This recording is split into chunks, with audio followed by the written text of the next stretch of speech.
glad we pretty much finished really strong.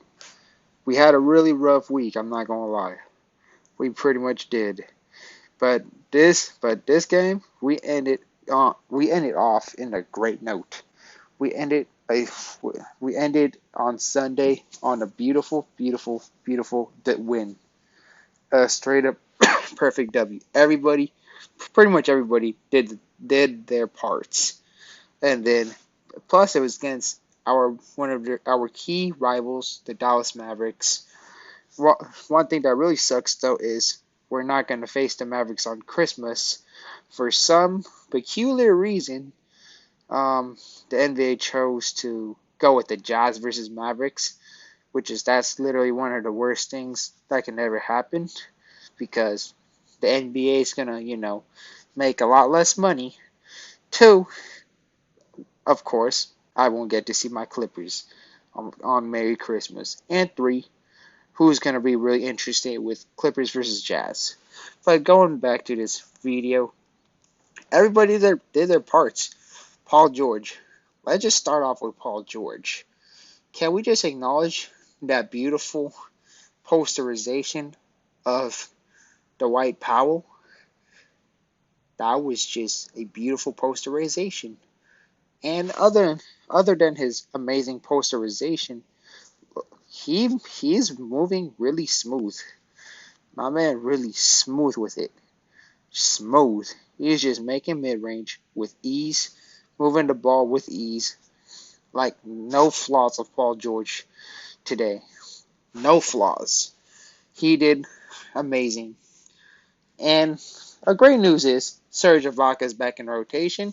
I felt he did pretty solid. I mean, he provided that solid defensive presence, but as his first official game.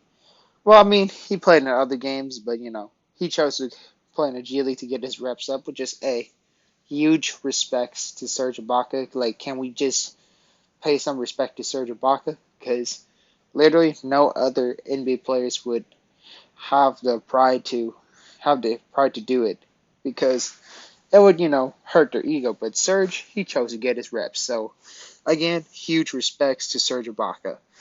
And then let's go with some other players. Luke Canard. He's been playing pretty good. He played pretty good this game. I know in the Pelicans game, everybody had their off games, especially Luke Canard. I didn't cover the Pelican game because it would just be me saying the same thing what I said on my last video, and I don't want to, try to repeat the same thing, even though like I do it kind of a lot, but it'll been so literally the same thing, so I just decided to not make a video on that. But and this video is gonna be like a whole different thing because I mean it's just nothing but positivity. Like no Clippers fan are feeling sad right now. It's just like how better can it get? Like I mean, like who else got to talk about? Zubac. Zubac, he was finishing his strong inside the paint. He's looking like the old Ivica Zubac that we know that is the ideal big. He's not the clunky Zubac who's getting torched alive, losing the ball all the time. He was actually looking pretty good, and that's one thing Zubac could definitely work on.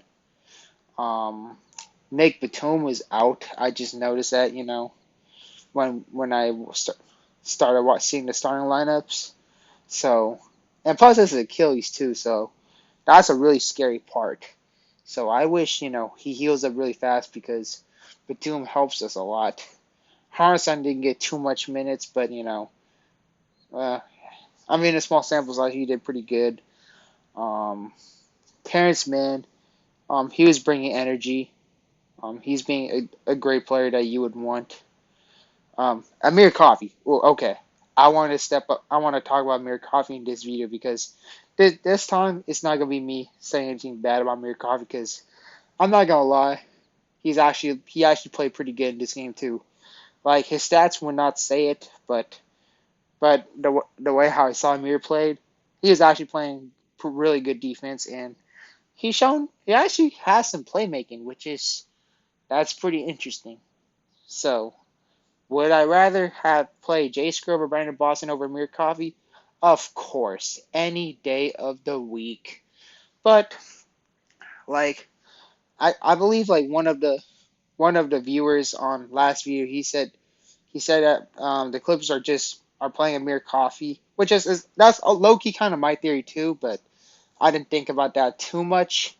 But his theory was we're playing Amir Coffey to jack up his trade values, and I really hope that is the case because I mean, hey, like when we make a trade, when we make an upgrade, we could just put Amir Coffey in the packages, like as to sweeten the deal, so we don't have to give up other pieces. So maybe it'll be easier for us to make an upgrade. So I mean, hey, if Amir like I said, if Amir Coffey plays like this, if he keeps playing like this every single game, and not the Amir Coffey like when I would see him like last time, I think I can live with Ty Lue playing Amir Coffey because it's gonna jack up his trade values. I mean, yes, we're gonna take some hits, we're gonna lose some games, but I think that low key is a risky chess move. But although I mean, we took a lot of hits just you know playing Amir Coffey like a whole lot of minutes. But I mean, hey, if Coffey continues to play like this, uh, I guess I can let it slide. Like like I said, I just hope that Tyron Lue is not genuinely playing Amir Coffey just so he really thinks he's the best guy to play rather than out of the other core. I mean, let's get this. Let's just pretty much sum it up. He's literally getting more minutes than Terrence Mann right now, so that's all I gotta say. But again, I'm just really I'm hoping that Tyron Lue's just straight up playing Amir Coffey just to jack up his trade values. But again, who knows? But again, I really hope that's the reasoning because Noah in any right mind, Amir Coffey's better than Jay Scrub. Noah in anybody right mind thinks Amir Coffey is better than Brandon Boston Jr. Um, I don't think Amir Coffey is even better than Keon Johnson, but I mean, I guess Tyronn Lue's playing chess, like I said, and trying to like get his value up. So, I mean, but I'm not gonna lie. I believe the Clippers commentator said he was a plus 20. So props to Amir Coffey today. Hopefully he can play like this every day. Who else could I also say? Action Jackson. Action Jackson was clutch. He was playing. I'm not gonna. He's playing like an all-star. He played like an all-star today. Literally making all types of shots, making the toughest shots, splashing some threes, and like I said, he made pretty really tough shots. He's Action Jackson, really clutch. He's like an ideal guy if you need scoring. You could go to Reggie Jackson. He and Paul George are pretty much homies, and they have that chemistry. Um, so that's just pretty great. That is great in general, and just glad to see Reggie succeeding. Like again, we all know what Reggie can do when he's good, and he showed that in the playoffs, and now he's showing it again, despite Reggie Jackson's slump in the Pelicans, because everybody on Friday night everybody was playing pretty bad. I'm not gonna lie. And then who else could I pretty much talk about? I mean, I'm gonna go head onto the Mavericks side and talk a little bit about them. And Porzingis, I'm not gonna lie, he's getting better. Like his shot is falling. Um, he's not really posting up, but he is making some shots from the perimeter. His shot is falling, like I said.